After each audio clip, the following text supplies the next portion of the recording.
আল্লাহ তাআলার কুদরতি পা জাহান্নামের ভেতরে ঢুকিয়ে দিবেন। জাহান্নামের সবচাইতে হালকা আযাব হলো ওই ব্যক্তির আযাব যার পায়ে দুটো জাহান্নামের আগুনের জুতা পুড়িয়ে দেয়া হবে। ওই আগুনের উত্তাপে তার মাথার মগজগুলো ভাতের মারের মতো টপ টপ টপ টপ করে বেয়ে বেয়ে পড়বে।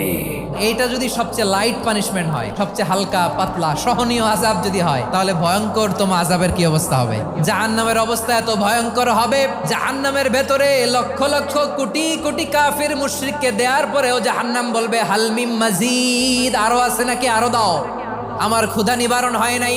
জাহান্নামে তো উত্তপ্ত হবে, জ্বলন্ত হবে, ভয়ঙ্কর হবে। জাহান্নামের এক অংশ আরেক অংশকে খেয়ে ফেলবে। আল্লাহু আকবার।